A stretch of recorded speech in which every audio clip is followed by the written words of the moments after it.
కేంద్రం అమలు చేస్తున్న పథకాల్లో ప్రధానమైన 4-5 అంశాలు మాత్రమే ముందుకు చెప్పి స్థానిక అంశాల జోలికి వెళ్లే ప్రయత్నం చేస్తాం. ఇవాళ ప్రధానమంత్రి ఆవాస్ యోజన కింద 4 కోట్లకు పైగా 12 సంవత్సరాలు పుష్కర కాలం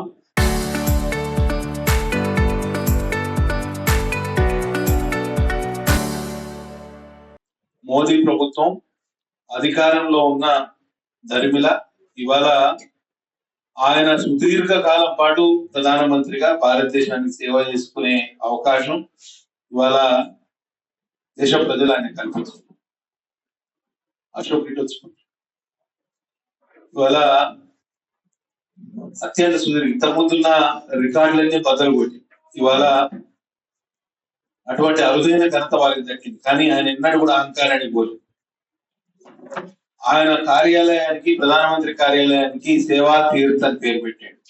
ఈ 12 సంవత్సరాల పాలన కూడా సేవాకాలం, అంటే ప్రజలకు సేవ చేయడానికి మనం ఉన్నాము తప్పించి దాని ఒక పదవి కానీ లేకపోతే అదొక స్థాయి కానీ మనకి ఇవ్వదు. ప్రజల సేవ కోసమే మనం ఉన్నామని ఆయన 12 సంవత్సరాలు మనసవాజ కర్మను నమ్మేందు దాన్ని అమల్లో పెట్టడం జరిగింది. ఇవాళ ప్రధానమంత్రి ఆవాస్ యోజన కింద ఈ రాష్ట్రంలో జరిగే ఇందిరమ్మ ఇండ్ల నిర్మాణంలో 2 లక్షల రూపాయలు కేంద్ర ప్రభుత్వం ఇస్తారు. వీళ్ళన్ని టంకా బజాయించి చెప్పే ప్రయత్నం చేస్తున్నారు. కానీ ప్రధానమంత్రి ఆవాస్ యోజన అర్బన్ రూరల్ 2 స్కీముల కింద రాష్ట్ర ప్రభుత్వం నిధులు తీసుకుంటుంది. అంగన్వాడీలకు దాదాపు 60% మన అంగన్వాడీ సంబంధించిన కొంతమంది కార్యకర్తలు ఉన్నారు. ఇక్కడ సక్షమ అంగన్వాడీలు అని చెప్పి ఒక తెలంగాణ రాష్ట్రంలో 5,000 కొత్త అంగన్వాడీలు, అంటే ఉన్న అంగన్వాడీని అప్గ్రేడ్ చేసే కార్యక్రమం. అందులో ఇటువంటి టీవీ ఉంటది, పిల్లలకు ఆడుకునే వస్తువులు ఉంటాయి, వాళ్ళకు మెరుగైన పోషకాహారం ఉంటది, పక్కన జాగుంటే కిచెన్ గార్డెన్ కూడా ఏర్పాటు చేసుకోవడానికి వెసులుబాటు కల్పిస్తూ అప్గ్రేడ్ చేస్తున్నాం. అట్లా ఇవాళ దేశవ్యాప్తంగా పనిచేస్తున్న 14 లక్షల అంగన్వాడీలకు మనం ఇవాళ నిధులు ఇస్తాం. మేము సన్న బియ్యం ఇస్తామని ముఖ్యమంత్రి గారు ఇక్కడ నుంచి పెడితే అక్కడి వరకు చెప్పే ప్రయత్నం చేస్తున్నారు. కాబట్టి నేను ఒక్కటే చెప్తున్నా, సన్న బియ్యంలో 5 కిలోలు కేంద్ర ప్రభుత్వం ఇస్తుంది, కేవలం 1 కిలో మాత్రమే రాష్ట్ర ప్రభుత్వం ఇస్తాం. అవి కూడా ఇవాళ ఎంత దారుణం అంటే, ఒకటి మన అక్షయ్ కన్నా సన్న బియ్యంలో 5 కిలోలు కేంద్రం, కొంచెం దగ్గర పెట్టు, ఒక నిమిషం నువ్వు తీసుకొచ్చు, కొంచెం సౌండ్ తక్కువ. సన్న బియ్యంలో ఎంత దారుణం అంటే, ఈ సరిహద్దు ప్రాంతాలు ఉంటాయో వీళ్ళు రైస్ మిల్లర్లకు మనం ఏదైతే వడ్లు ఇస్తామో ఇవి బయట రాష్ట్రాల్లో ఎక్కువ రేటుకి అమ్ముకొని అక్కడ దొరికే సన్న రకం జేజేల్ లాంటి సన్న రకం ధాన్యం మళ్ళా మహారాష్ట్ర కానివ్వండి, మహారాష్ట్రలో తక్కువ ధాన్యం కానీ అటు ఆంధ్ర నుంచి పెద్ద ఎత్తున సన్న బియ్యం తీసుకొచ్చి ఇక్కడ అమ్ముతారు. అంటే ఇక్కడ పండే మంచి సన్న వాటిలో ఏవైతే ఉంటాయో జై శ్రీరామ్ కానీ మీరు బీపీటీ కానీ ఇవన్నీ ఏం చేస్తున్నారంటే వేరే రాష్ట్రాల్లో అమ్ముకుంటారు ఎక్కువ రేటు. అక్కడి సన్న బియ్యం తీసుకొచ్చి ఇక్కడ అమ్ముకునే కార్యక్రమం ఇదంతా రాష్ట్ర ప్రభుత్వం ఆధ్వర్యంలో జరుగుతుంది. మొత్తం జల్ జీవన్ మిషన్ కింద ప్రతి ఇంటికి నీళ్లు ఇవ్వాలనేది కేంద్ర ప్రభుత్వ లక్ష్యం. మిషన్ భగీరథ కింద గతంలో రాష్ట్ర ప్రభుత్వం తీసుకునే అన్ని జల్ జీవన్ మిషన్ కింద నిధులే. మోడీ పైసలు అంటే టంచర్గా 2,000 3 సార్లు పడతాను. ఎక్కడ రేవంత్ రెడ్డి పైసలు ఎక్కడ పడతాను? రైతు భరోసా ఇప్పటికి 3 కిస్తీలు ఎగ్గొట్టిండు, 4వ కిస్తీకి ఎసరు పెట్టిండు. మళ్ళీ ఇప్పుడు వానాకాలం వచ్చింది, ఇప్పుడు మళ్ళీ 4వ కిస్తీకి ప్రజలు తయారున్నారు. మేము రైతు ప్రభుత్వం ప్రజాపాలన చేస్తున్నామని డంకా బజాయి చెప్తున్నాడు. ఎక్కడ ఏం చేస్తున్నాడు? ఇప్పటి వరకు ప్రధానమంత్రి కిసాన్ సమ్మాన్ నిధి ద్వారా కేంద్ర ప్రభుత్వం రైతులకు ఇచ్చిన పైసలు ఎన్నో తెలుసా? 4.5 లక్షల కోట్లు ఇప్పటి వరకు. ఈ పథకం స్టార్ట్ అయితే 2017-18 అనుకుంటా. అప్పటి నుంచి ఇప్పటి వరకు 4.5 లక్షల కోట్ల కిసాన్ సమ్మాన్ నిధి ఇప్పటి వరకు జమ చేసినారు రైతుల ఖాతాలు.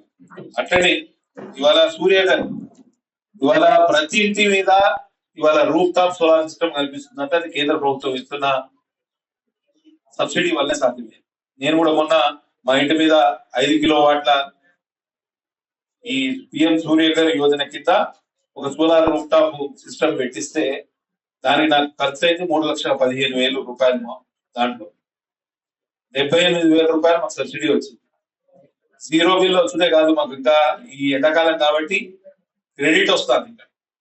అయితే గతంలో నాకు కొంత పెండింగ్ బిల్ ఉండే, అది కూడా మైనస్ చేసుకుంటూ పోయి అది కూడా సున్నాకు వచ్చే ఆస్కారం ఏర్పడ్డది. మీరు అందరూ కూడా, నేను కోరుతున్నా అందరూ కూడా ఈ ప్రధానమంత్రి సూర్యఘర్ యోజన ఏదైతే సోలార్ రూఫ్ టాప్ సిస్టమ్ ఉందో అందరూ పెట్టించుకోండి.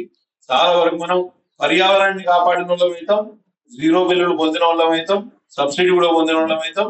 మనం భవిష్యత్ తరాలకు ఏదైతే మన thermal NTPC thermal power project ఉన్నదో అక్కడ కోల్ బేస్డ్ అంటే బొగ్గు కాలిస్తే అక్కడ పవర్ జనరేట్ అవుతుంది. దానివల్ల కాలుష్యం వెదజల్లే అవకాశం ఉంది. కాలుష్యాన్ని కూడా తగ్గించిన వాళ్ళమైతాం కాబట్టి అందరూ కూడా ఈ ప్రధానమంత్రి సూర్యఘర్ యోజనను విరివిగా ఉపయోగించుకోవాలి. ఇప్పటి వరకు 37 లక్షల పైగా కుటుంబాలు లబ్ధి పొందిన ఇవ్వాలి. కాబట్టి ఈ విషయంలో కూడా మీరు అందరూ ఆలోచన చేయాలి. ఇవాళ ముద్రా రుణాలు మన మిత్రులు మహేష్ గారు స్వనిధి, పిఎం స్వనిధి అనే రుణాలు, ఇది స్ట్రీట్ వెండర్స్, వీధి వ్యాపారులకు 10,000 నుంచి 50,000 ఎటువంటి షూరిటీ లేకుండా ఇచ్చే ఈ ముద్రా రుణాలేమో కొత్త పెద్ద పెద్ద స్థాయి రుణాలు 10 లక్షల వరకు అప్పర్ లిమిట్ పెట్టి ఇప్పటి వరకు 40 లక్షల కోట్లు ఇచ్చినాం ముద్రా రుణాలు. పథకం లబ్ధిదారులు 75% మంది మహిళలు ఉన్నారంటే మీరు ఒకసారి ఆలోచన చేయండి. పట్టణ ప్రగతి అని గతంలో కేసీఆర్ ఉన్నప్పుడు కొన్ని నిధులు వచ్చినాయి, అవి కూడా ఇప్పుడు బంద్. వార్డులో సభలు పెడతాను, ఎక్కడైనా సమస్యలు పరిష్కరించడానికి ఒక 5-10 లక్షల రూపాయలు ఉంటే కదా కమిషనర్ దగ్గర ఖర్చు పెట్టడానికి, ఒక్క రూపాయి ఇవ్వకుండా వార్డులో సభలు పెడితే మోరీ కొత్తగా మోరీ చేద్దామన్నా, కొత్తగా ఏదన్నా అక్కడ పార్క్ డెవలప్ చేద్దామన్నా ఒక్క రూపాయి లేదు. గట్టిగా వార్డు సభలు పెట్టాలి, మమ్మ అనిపించాలి, ప్రజాపాలన అని పెట్టాలి. ప్రజాపాలన అంటే పైసలు లేని పాలన. పైసలు లేని ప్రజాపాలన ఎట్లా నడుస్తుంది ఆలోచన చేయండి. ఇక్కడ కౌన్సిలర్లు ఉన్నారు, అవునా? సమస్యలు గట్టిగానే చెవిటోడు ముందు శంఖం వదిలేండి. మేము అసెంబ్లీలో మొత్తుకుంటాను, ఆ చెవిటోడు ముందు శంఖం వదులుతాను. వీళ్ళేమో కౌన్సిలర్లేమో వార్డు సభలు పెడితే వాళ్ళు ఆ చెవిటోడు ముందు శంఖం వదిలేంటే ఉన్నారు. పైసలు లేని ప్రజాపాలన ఎట్లయితుంది ఒకసారి ఆలోచన చేయండి. నువ్వు పైసలు ఇచ్చి పాలన చేయమంటే దానికి అర్థం ఉంటుంది. పైసలే ఇవ్వకుండా పాలన ఎట్లా చేయాలి ఒకసారి ఆలోచన. సర్పంచులు ఉన్నారు ఇక్కడ, చాలా మంది కౌన్సిలర్లు ఉన్నారు. ఎక్కడ డెవలప్మెంట్ కావాలన్నా కేంద్రం నుంచి నిధులు రావాలి. సిఆర్ఎఫ్ కింద, సెంట్రల్ రోడ్ ఇన్ఫ్రాస్ట్రక్చర్ ఫండ్ కింద మనం మొదటి సంవత్సరం నేను గెలిచిన 2025లో 24-25లో 18 కోట్ల రూపాయల నిధులు తీసుకొస్తే ఇవాళ పెంచకల్పేట మరియు దయగా మధ్యలో బడిబడిగా పెద్దవాళ్ళ గురించి అయితే రెండవ సంవత్సరం 25-26లో 25 కోట్ల రూపాయలు తీసుకొస్తే మన తలూడి సలువుపల్లి మధ్యలో ఉన్న బాలాజీ కూడా రైతు వేదిక నుంచి తలోడి వరకు అది పూర్తి కావాల్సింది. సిసి రోడ్ అయిపోయింది, బీటీ రోడ్డు నిర్మాణం మాత్రమే బాకీ ఉంది. ఈ సంవత్సరం కూడా మేము మళ్ళీ 50 కోట్ల రూపాయల నిధులు సెంట్రల్ రోడ్ ఇన్ఫ్రాస్ట్రక్చర్ ఫండ్ నుంచి గడ్కరీజీకి ఇవాళ మేము ప్రతిపాదనించినాం. మా గ్రామ స్థాయి నాయకులు, మండల స్థాయి నాయకులు ఉన్నారు, మీరు ఎక్కడ ప్రతిపాదన పంపించండి. అంటే R&B రోడ్లు అయి ఉండాలి, వాటిని స్ట్రెంగ్తన్ చేయండి. సింగిల్ రోడ్, డబుల్ రోడ్ అలా కావాలి, లేకపోతే రోడ్ డ్యామ్ లో ఉన్న కాడ, బ్రిడ్జిలు లేని కాడ హై లెవెల్ బ్రిడ్జెస్ కోసం కానీ తప్పకుండా నిధులు కేటాయిస్తాం. ఇవి కేంద్రం ఇచ్చే నిధులు. మన రాష్ట్రం ఏమి ఇచ్చిందండి? ఒక రోడ్డు రిపేర్ లేదు, ఓ పంచాయతీరాజ్ రోడ్డు రిపేర్ లేదు, ITDA రోడ్డు రిపేర్ లేదు. కొత్త రోడ్లు ఏమంటలేదు, మేము ఉన్న రోడ్లకు రిపేర్ చేయలేని పరిస్థితి. ఇవాళ పేపర్లో చదువుతాను, రాష్ట్రంలో తెలంగాణ రాష్ట్రంలో అత్యధికంగా రోడ్డు ట్రాఫిక్ యాక్సిడెంట్లు జరుగుతున్నాయి. ఎట్లయితేనే యాక్సిడెంట్ మనం చూసినాం. ఇక్కడ అష్రఫ్ వాళ్ళ తమ్ముడు అక్కడ ఒక గుంతలో పడిపోయి తలకు దెబ్బ దాకా చనిపోయాడు, ఇక్కడ పెద్దవాగు బ్రిడ్జ్ కాడ. ఇవన్నీ రాష్ట్ర ప్రభుత్వం మినిమం మెయింటెనెన్స్ చేయక ఇవాళ జనాలు చనిపోయే పరిస్థితి తీసుకొచ్చారు.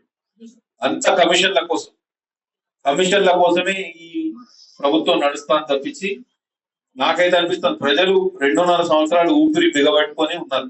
ఈ ప్రభుత్వం ఎప్పుడు పోతుందా, ఎప్పుడు అభివృద్ధి జరుగుతుందా అని ఎదురు చూసే పరిస్థితి. అందరు ఆశలు అడియాశలు అయిపోయింది. మరి పైసలు ఏమన్నా సద్వినియోగం చేస్తానంటే అది కూడా లేదు. ఈ సిర్పూర్ పేపర్ మిల్ యాజమాన్యానికి 100 కోట్ల నిధులు సబ్సిడీ, ఇండస్ట్రియల్ సబ్సిడీ కింద ఇచ్చారు. మరి కార్మికులకేమో వాడు కనీస సౌకర్యాలు కల్పిస్తలేడు, కనీసం గుర్తింపు కార్మిక సంఘం ఎన్నికలు చేస్తలేడు. వాడి ఇండస్ట్రియల్ సబ్సిడీ, ఎందుకంటే పెద్ద కమిషన్, ఎక్కడ కమిషన్ ముడుతుందో అక్కడనే పనులు జరుగుతాయి, అక్కడనే పేమెంట్ అవుతాయి.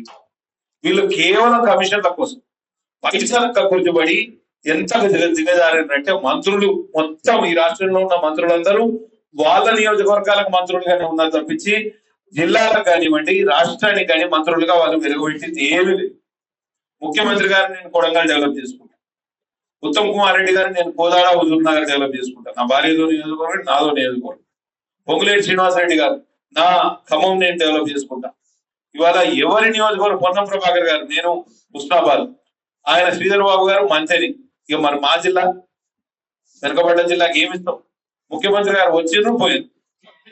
ఏమైనా ప్రజలకు అక్కడికి వచ్చి రెండు ముచ్చట్లు చెబితే ఆయన తలుచుకునే వాళ్ళు. ఇవాళ ఆయన వచ్చినందుకు పోయినందుకు ఏమైనా చర్చ జరిగింది ఈ జిల్లాలో? ఎవరైనా మాట్లాడుకున్నారా? ముఖ్యమంత్రి వచ్చిండు పోయిండు ఇవి రెండు ముచ్చట్లు చెప్పిండని ఎక్కడైనా రచ్చబండ కాడ కానివ్వండి, బస్ స్టాండ్ కానివ్వండి, లేకపోతే ఎక్కడైనా జంక్షన్ కాడ కానివ్వండి, చౌరస్తా కాడ ఏమైనా ముచ్చట్లు ఎవరైనా ముచ్చట పెట్టుకున్నారు? ఎందుకు ముచ్చట పెట్టుకుంటారు? ఆయన ఏమైనా మంచి ముచ్చట్లు చెప్తే వాని తిట్టాలి, వీని తిట్టాలి, వాని ఆడిపోసుకోవాలి, వీని ఆడిపోసుకోవాలి, టైం పాస్ చేయాలి. పాలనలో మీరు టైం పాస్ చేస్తారు. ఇది ప్రజలకు పూర్తిగా అన్యాయం చేస్తున్న ప్రజాపాలన కాదు. ఇది పైసలు లేని పాలన, ఇది దౌర్భాగ్య పాలన, ఇది అక్కడికి రాని పాలన. ఈ పాలన ఎప్పుడు పోతుందని ఇవాళ ప్రజలు ఎదురు చూసే పరిస్థితి. చూడేటి హైట్ విషయంలో, ఎత్తు విషయంలో కిషన్ రెడ్డి గారిని భారతీయ జనతా పార్టీని బదనాం చేసే ప్రయత్నం ముఖ్యమంత్రి గారు చేస్తారు. 148 మీటర్ల ఎత్తుకు ఇదివరకే మహారాష్ట్ర ప్రభుత్వంతో ఈ రాష్ట్ర ప్రభుత్వం ఒప్పందం చేసుకుంది. 148 మీటర్ల ఎత్తుతోటి మనం గిట కట్టుకుంటే దాదాపు 50 టీఎంసీలు ఎల్లంపల్లి వరకు మనం గ్రావిటీ ద్వారా తరలించుకోవచ్చు. ఎల్లంపల్లి కాకపోయినా సుందిల్ల వరకు గ్రావిటీ ద్వారా ఎల్లంపల్లి దగ్గర ఉన్న లిఫ్ట్ ను ఉపయోగించుకొని మన సుందిల్ల దగ్గర ఉన్న లిఫ్ట్ ను ఉపయోగించుకొని ఎల్లంపల్లికి ఎత్తిపోసుకోవచ్చు. ఎల్లంపల్లి నుంచి మిడ్మానేరు, మిడ్మానేరు నుంచి మల్లన్న సాగర్, మల్లన్న సాగర్ నుంచి గొడ్డపోచమ్మ సాగర్, గొడ్డపోచమ్మ సాగర్ నుంచి హైదరాబాద్ లోని జంట జలాశయాలు గడ్డిపేట మరియు ఉస్మాన్ సాగర్. నువ్వు సంవత్సరానికి కేసీఆర్ కాళేశ్వరం కట్టిన తర్వాత ఆయన ఎత్తిపోసింది 5 సంవత్సరాల్లో కేవలం 100 టీఎంసీలు మాత్రమే. మనకు అవసరం ఉన్నది ఒక 30 నుంచి 40 టీఎంసీలు మాత్రమే. మనం ఎత్తిపోసుకోగలిగిన సామర్థ్యం అంతే ఉండదు. మనం 148 మీటర్లకు ఎత్తుతోటి ఇప్పటికిప్పుడు మనం ప్రాజెక్టు కట్టుకున్నాం. భవిష్యత్తులో మన అవసరం పెరిగితే మహారాష్ట్రను ఒప్పించి 1 మీటర్లో 2 మీటర్లో ఎత్తు పెంచుకోవడానికి ఎప్పుడైనా అవకాశం ఉంటుంది. కర్ణాటక ప్రభుత్వం ఆల్మట్టి ఎత్తు 2 సార్లు పెంచుకున్నారు. మనం కూడా అట్లా ఎత్తు పెంచుకోవడానికి అవకాశం ఉంటుంది. ఖాళీ కేంద్ర ప్రభుత్వాన్ని బ్లేమ్ చేయాలి, బదనాం చేయాలి. బదనాం చేసుడు కూడా కాదు, ఈయన దగ్గర పైసలు పెట్టాలని ఆలోచన లేదు. ఒక్క పాలమూరు రంగారెడ్డి ఒక్కటే పూర్తి చేసుకుంటామని ఆయన ఆలోచన చేసి మిగతా ఏవైతే అంత డిస్టర్బెన్స్ ఉన్నది దగ్గర పెడతాం. పాలమూరు రంగారెడ్డికి మాత్రమే నిధులు ఇస్తాడు ఇవాళ రేవంత్ రెడ్డి. కాళేశ్వరం మొత్తం కూలిపోయింది. ఇక దానికి ప్రత్యామ్నాయం తుమ్మిడేటి అని ముఖ్యమంత్రి చెప్పిన సందర్భంలో 2.5 సంవత్సరాలు ఇదివరకే కాలయాపన అయిపోయింది. ఇక ఆయన ఇప్పటికిప్పుడు వడివడి అడుగులు వేసినా ఆ ప్రాజెక్టు పూర్తి అయ్యే పరిస్థితి లేదు. ఇటువంటి టైంలో బద్నాం ఎవరి మీద, వేరే వాళ్ళ మీద బద్నాం చేయాలి, వేరే వాళ్ళని తిట్టాలి. ఇన్ని రోజులు కేసీఆర్ తిట్టి పబ్బం గడుపుకున్నాడు, ఇప్పుడు కిషన్ రెడ్డి గారిని తిట్టే ఏర్పాటు చేసుకుంటున్నాడు. తెలుగులో ఒక సామెత ఉన్నది, ఆడలేక మధ్యలో ఓడి. ఈయన ఆడలేక మధ్యలో ఓడి చేసే కార్యక్రమం చేస్తాడు. కాబట్టి ఇన్ని రోజులు ఆయన తిట్టి మధ్యలో ఓడి చేసాడు, ఇప్పుడు కిషన్ రెడ్డి గారిని తిట్టే కార్యక్రమం చేస్తాడు. కాబట్టి ఇవన్నీ మీరు ఆలోచన చేస్తే ఒకసారి ఇవాళ ఏది కూడా వీళ్ళు చేసింది ఎక్కడ కూడా అభివృద్ధి అనేది మర్చిపోయినా కనిపిస్తుంది. ఇప్పుడే మా మిత్రులు చెప్పారు కమిషన్ల సర్కార్, ప్రతి దాంట్లో కమిషన్ ఇవ్వండి, ఎక్కడ పని అయ్యే పరిస్థితి లేదు. ఇవాళ కేంద్ర నిధులు ఇస్తేనే గ్రామ పంచాయతీలకు నిధులు వచ్చినాయి.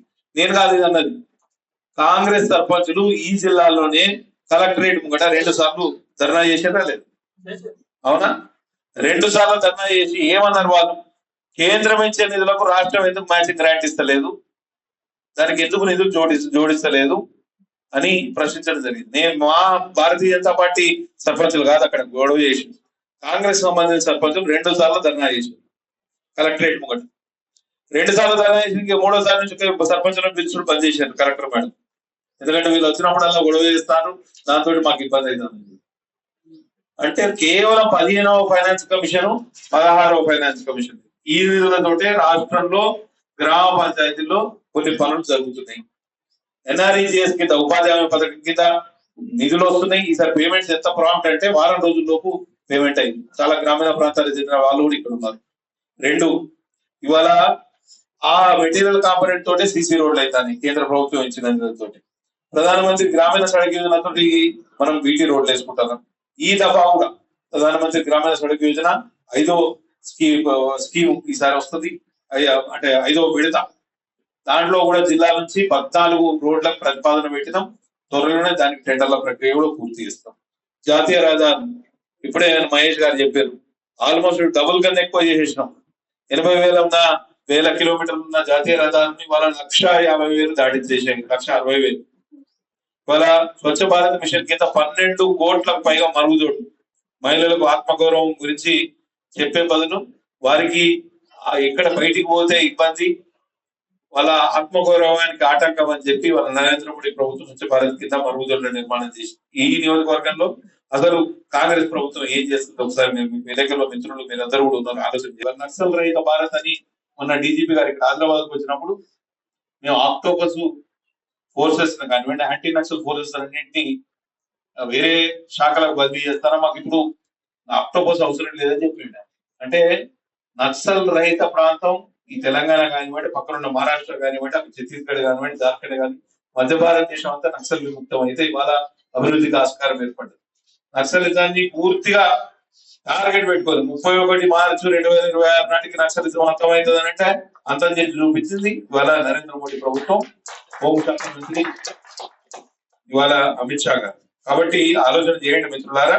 అట్లనే ఇవాళ పులులకు దేశవ్యాప్తంగా ఇవాళ మొత్తం భారతదేశంలో ఉన్న 70% పులులు భారతదేశంలో, అంటే ప్రపంచంలో ఉన్న పులుల్లో 70% పులులు మన దగ్గరనే ఉన్నాయి, భారతదేశంలో ఉన్నాయి. మన పక్కనే ఉన్న తాడోబా కానివ్వండి, కలర్గాం కానివ్వండి, తిప్పేశ్వర్ కానివ్వండి, ఇవన్నీ మొత్తం పులులకు ఆలవాలమై మన దగ్గర కూడా ఫ్రీక్వెంట్ గా ఎప్పుడు కూడా ఈ పులులు వస్తున్నాయి. అట్లా చిరుతలను కూడా, అంతరించిపోయిన చిరుతలను కూడా భారతదేశానికి తీసుకొచ్చి పూర్వ నేషనల్ పార్క్ అని మధ్యప్రదేశ్ లో పెట్టి ఆ సంతతిని పెంపొందించే ఆలోచన చేసింది కూడా నరేంద్ర మోడీ ప్రభుత్వం.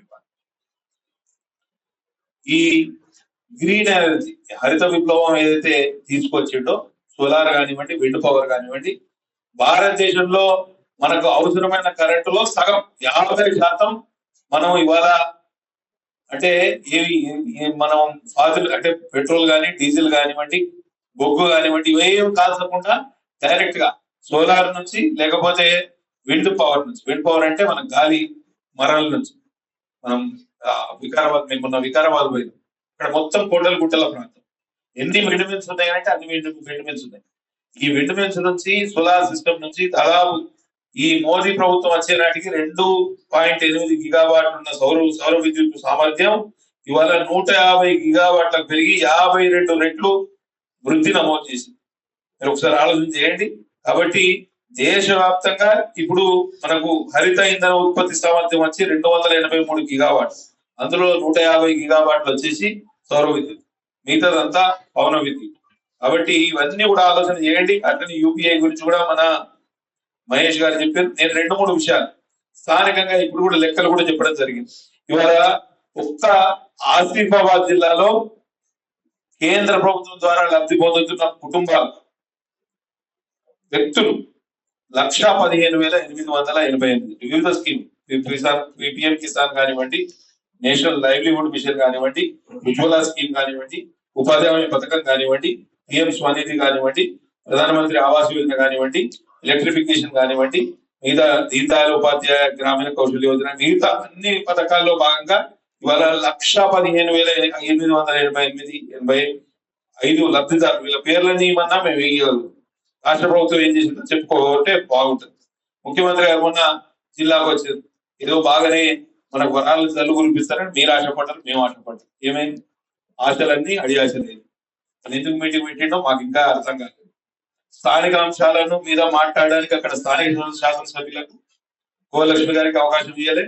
నేను ఇక్కడ ఉన్న జిల్లాలో 2 నియోజకవర్గాలు, ఇద్దరు శాసనసభ్యులు, ఒక ఎమ్మెల్సీ గారు, ముగ్గురికి 3 నిమిషాల అవకాశం ఇస్తే, ఒక 10 నిమిషాల అవకాశం ఇస్తే నేను స్థానిక సమస్యలు లేవనెత్తే దానికి ఆయన సమాధానం చెప్తే దానికి అర్థం ఉండేది, పర్థం ఉండేది.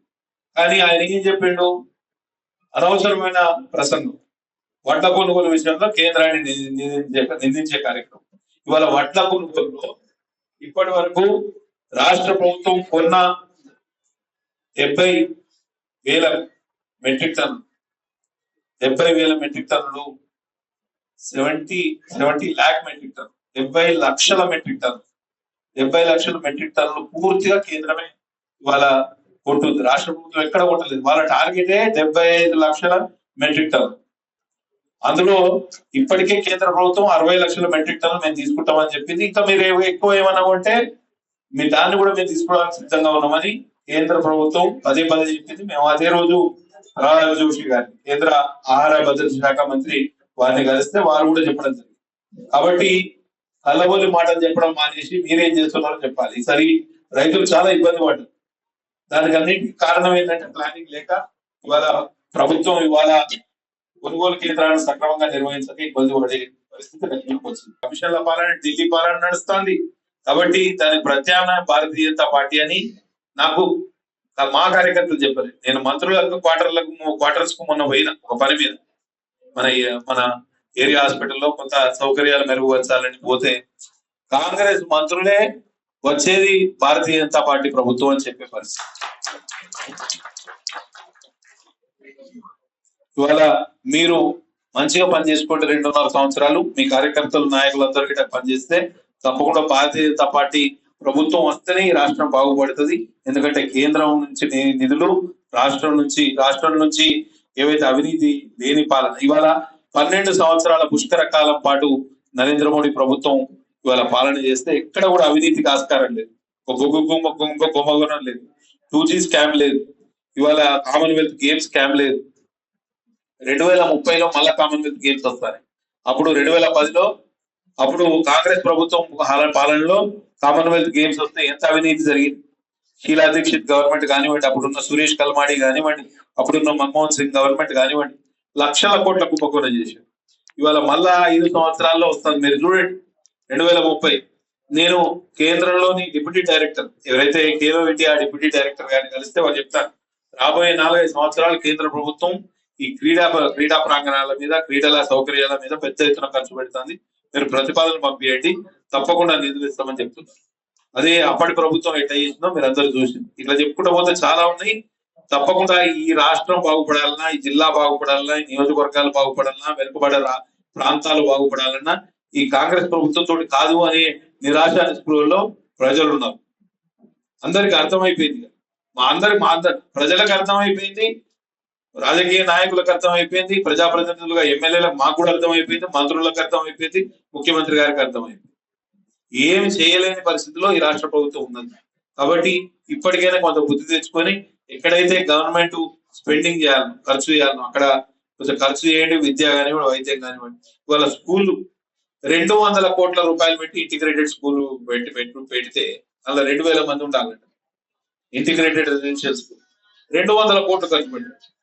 నాకు ఒక కాంట్రాక్టర్ కలిసి చెప్తాడు, 200 కోట్లు కాదు, దానికి 100 కోట్లు ఖర్చు అయితే 100 కోట్లు వీళ్ళ కమిషన్లకే జేబులకు పోతే ఆ పరిస్థితి. అంటే పెద్ద పెద్ద మొత్తాలు ఖర్చు పెట్టాలి. చిన్న 1-2 కోట్లు ఖర్చు పెడితే కమిషన్లు రావట. పెద్ద పథకాలు పెట్టి దాని కింద పెద్ద కమిషన్లు తీసుకోవాలి. వెంటనే హోల్సేల్ కమిషన్, రిటైల్ కమిషన్ లేదు ఈ రాష్ట్రంలో. పెద్ద మొత్తాలలోనే సెటిల్మెంట్ చేసుకోవాలి. మన కాగదాలు మీరందరూ ఆలోచన చేయండి. ఇప్పుడు 100 కోట్లలో ఎన్ని తిని ఉంటాడు ఒకసారి లెక్క చేయండి. ఈ రాష్ట్ర ప్రభుత్వం 100 కోట్లు కుక్కట్ మనీ ఇచ్చింది. 100 కోట్లని ఎంత కమిషన్ ఉంటుందో మీరు అంచనా వేయండి. నేను ఒకరోజు మీకు ఆ లెక్కలని మళ్ళా అసెంబ్లీలో బయట పెడదామని బయట మాట్లాడతాను. ఆ లెక్కలని ఒకరోజు ఆ బండారం కూడా బయట పెడతాను. కాబట్టి మీరు ఆలోచన చేయండి. అట్టగోలుగా ఇవాళ దోసుకుంటాను. రాష్ట్రం పూర్తిగా దివాలా తీయించారు. ఆ పోయినోడే మనల్ని సగం ముంచింటే వీడు నిండా ముంచే కార్యక్రమం చేస్తాడు. కాబట్టి ఇక్కడైనా ఈ రాష్ట్రం బాగుపడాలంటే తప్పకుండా తెలంగాణ రాష్ట్రంలో డబుల్ ఇంజిన్ సర్కార్ ఏర్పడాలని ప్రజలు ఎదురు చూస్తున్న క్రమంలో ఆ దిశగా మేము కూడా కార్యాచరణ తీసుకుంటామని మీకు అందరికీ తెలియజేస్తూ